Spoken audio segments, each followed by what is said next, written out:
what's up? It's BigJackFilms here, and welcome back to the Skull Island Vlogs. I finally sat down and watched episode 2, which is appropriately titled The Last Blank Spot on the Map, a cued line from Jack Black in the Peter Jackson remake. So, how does this one essentially start this time around? Well, we actually pick up in a flashback scene at a bar where a guy is giving Mike, or Charlie, I can't remember which one, and his dad, the sort of coordinates and drawn maps to Skull Island. Now, you're probably thinking, well, how does this guy know what it is? He's essentially the skipper of the Norwegian bark, as you would see in the original. But no, it turns out, this is what I love about this series, he is actually one of the Marines who was on the survey job in 1973 during the events of Kong Skull Island. In fact, he's one of the helicopter pilots at the end that picks up the crew after their adventures. So he knows about Skull Island, and he explains that all that happened and went down, but then when they went back home, the government picked it up. They burnt all the coordinates on the mappings, and also that's how we ended up with Weaver and Tom Hiddleston's character being interrogated, which leads into Godzilla King of the Monsters. Now, he just explains this very briefly, and yes, there are fireworks going off because it is Canada Day right now, so just bear with me as I record this. In fact, I'm going to close this. There we go. Hopefully, I'm wearing Jaws pants underneath this, but to the point, basically, he tells them, hey, you didn't hear this from me, I restored it from memory, and they say, well, what's on the island? And he says, things, something monstrous, essentially. Then we cut to the present after the events of the first episode, where Mike and Charlie are stuck on the beach after the ship crashed because of the giant squid. So they're essentially on Skull Island, and they're thinking, okay, well, we're on the beach, we might as well start, walking towards the jungle and see if we can find people. But no! The floor is lava because there's literally crabs in the sand, giant crabs, that, are basically, going to eat you. So they think, okay, well, maybe we can just, you're thinking, how are they surviving the crabs not eating them? They're on a rock, so they're safe on the rock. They just can't go around the sand. So they're thinking, okay, well, what if we just distract the crabs, throw a rock at them, and then they'll, attack that? Well, they pick up the rock, and that's a crab, too! That's a bug! They're like, Jesus! And throws it out.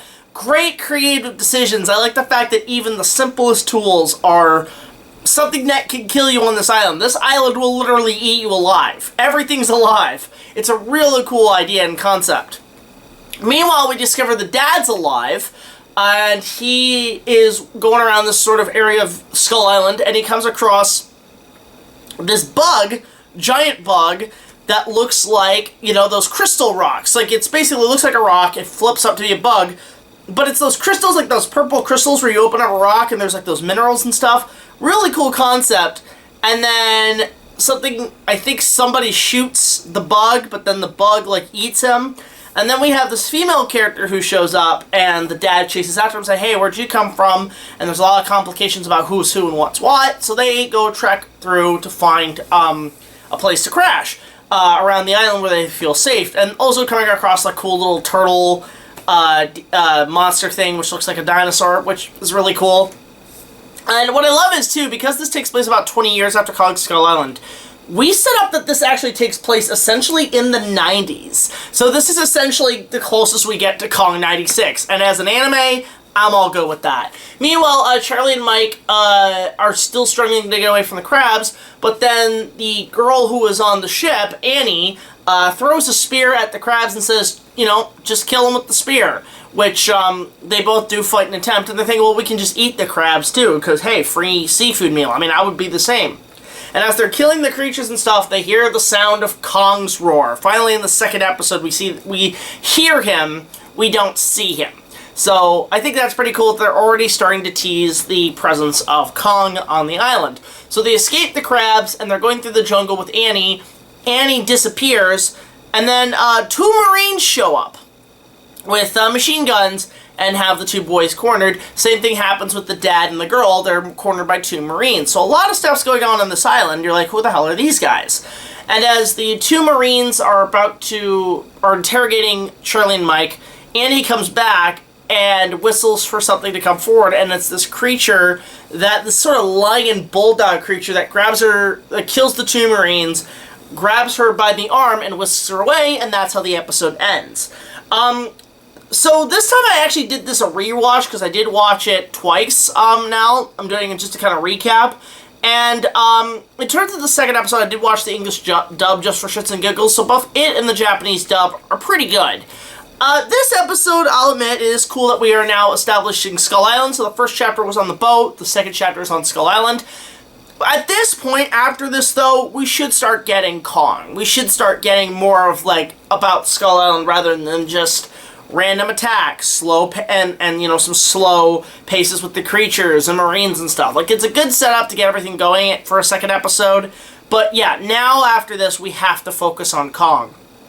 I do like the idea that it does establish the events of Kong Skull Island. It does set that up, that this is a continuation of that. And again, the animation's pretty good. The creature designs in this are amazing, very creative from the people who are doing the designs of this thing. And of course, Charlie and Mike, you know, they're a good set of, like, guys, a good duo who, you know, they do kind of act like sort of brothers at this point. You might as well, because one's dad's dead and the other's not. It's like, oh, we'll work together, we'll get off the island.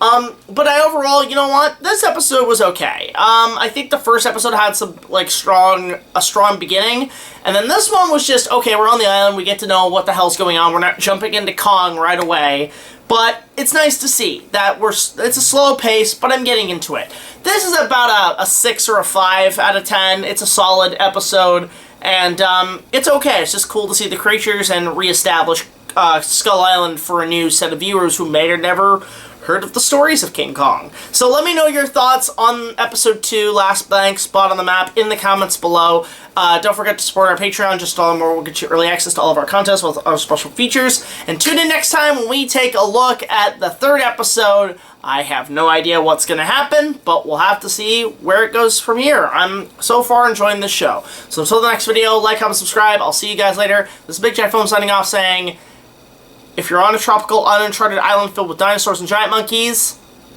don't get crabs. Simple as that. Alright, see you guys later. Take it easy.